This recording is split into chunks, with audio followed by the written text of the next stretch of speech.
Assalamualaikum teman-teman, kembali lagi dengan Kakak Duita. Video kali ini dibuat untuk memenuhi tugas kuliah mata kuliah bimbingan konseling yang diampu oleh Ibu Khalifatul Hasanah MPDI.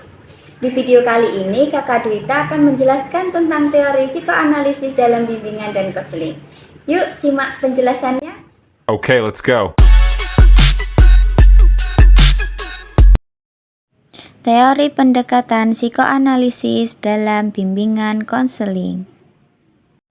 Psikoanalisis adalah sebuah model perkembangan kepribadian, filsafat tentang sifat manusia, serta model psikoterapi dan konseling.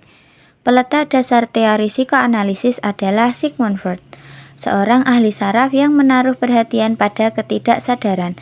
Menurutnya, kepribadian individu terbesar berada pada dunia ketidaksadaran dan sumber energi tingkah laku individu yang penting. Prinsip teori psikoanalisis. Teori psikoanalisis yang dikembangkan oleh Freud memiliki beberapa prinsip. Prinsip-prinsip dalam psikoanalisis dapat digunakan sebagai kajian untuk menginterpretasi terhadap perilaku yang muncul pada diri individu.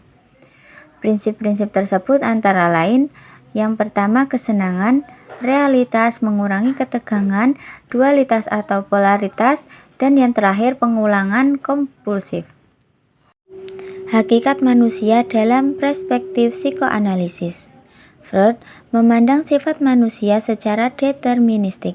Hal ini berarti bahwa sifat manusia sangat ditentukan oleh kekuatan irasional, motivasi tak sadar, dorongan biologis, dorongan naluri, dan peristiwa psikoseksual yang terjadi selama 5 tahun pertama kehidupan. Dalam teori Freud, sifat manusia diibaratkan seperti gunung es yang mengambang di atas lautan. Hal yang tampak mengambang merupakan kesadaran manusia, sedangkan bagian lebih besar yang tenggelam di dalam lautan adalah ketidaksadaran manusia. Perumpamaan tersebut menunjukkan bahwa manusia hanya mengerti sedikit mengenai kesadarannya, sedangkan hal yang tidak disadarinya jauh lebih besar. Struktur kepribadian dalam teori psikoanalisis. Menurut Freud, kehidupan jiwa memiliki 3 tingkat kesadaran. Yang pertama, sadar. Menurut Freud, kesadaran merupakan aspek yang sangat terbatas dalam kepribadian karena hanya menempati porsi kecil pemikiran, perasaan, serta ingatan. Kesadaran berada dalam bagian kecil, berada di ujung gunung es yang nampak di permukaan. Yang kedua ada prasadar. Prasadar merupakan lapisan jiwa yang berada di tengah antara sadar dengan tidak sadar.